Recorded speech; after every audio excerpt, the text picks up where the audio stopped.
धुळ्यातून एक मोठी ब्रेकिंग बातमी समोर येते। देवपूर पोलिसांनी सलमान खानला अटक केली आहे। धुळ्यातील पांजरा नदी चौपाटीवर देवपूर पोलिसांनीही धडाकेबाज कारवाई करत गावठी कट्ट्यासह सराईत गुन्हेगाराला बेड्या ठोकल्या आहेत। धुळे शहरात दहशत पसरवण्याच्या उद्देशाने बेकायदेशीर शस्त्र बाळगून फिरणाऱ्या एका सराईत गुन्हेगाराला देवपूर पोलिसांनी शिताफीने अटक केली आहे। शहरातील देवपूर भागातील एकता नगरकडे जाणाऱ्या पांजरा नदी चौपाटीवर ही धडक कारवाई करण्यात आली। सलमान खान जावेद खान वय वर्ष 20 असे या अटक करण्यात आलेल्या आरोपीचे नाव असून तो विनापरवाना गावठी कट्टा घेऊन नदी किनारी फिरत असल्याची गुप्त माहिती पोलिसांना मिळाली होती। या माहितीच्या आधारे सापळा रचून पोलिसांनी त्याला ताब्यात घेतले आहे। त्याच्या अंगझडतीत 40,000 रुपये किमतीचा एक देशी गावठी कट्टा आणि 2,000 रुपये किमतीची 2 जिवंत काडतुसे असं एकूण 42,000 रुपयांचा मुद्देमाल हस्तगत करण्यात आलाय।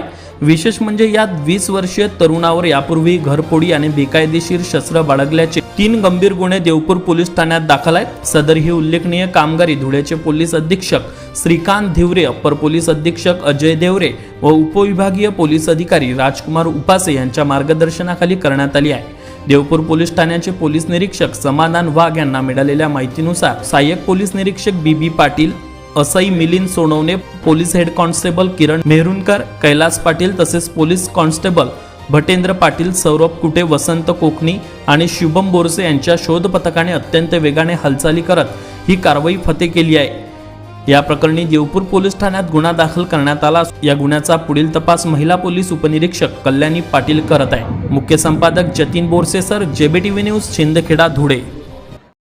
सध्या धुळ्यात देवपूर भागात आदिशक्ती एकविरा मातेचं यात्रा चालू आहे। त्या पार्श्वभूमीवर माननीय पोलीस अधीक्षक श्री श्रीकांत धिवरे, अपर पोलीस अधीक्षक श्री अजय देवरे तसेच एसडीपीओ श्री राजकुमार उपाय सर यांनी प्रतिबंधक कारवाई करण्याबाबत आदेशित केलेले होते। त्या अनुषंगाने आम्हाला एक गोपनीय माहिती प्राप्त झाली की एकता नगरकडे जाणाऱ्या रस्त्यावर नदी किनारी एक इसम हा त्याच्याकडे असलेले पिस्टल विना परवाना तसेच काही कारतूस त्याच्याकडे आहेत।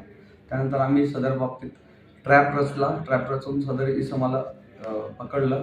त्याच्या अंगझडती घेतली असता त्याच्याकडे एक पिस्टल, गावठी कट्टा प्लस 2 जिवंत काडतुसं मिळणं।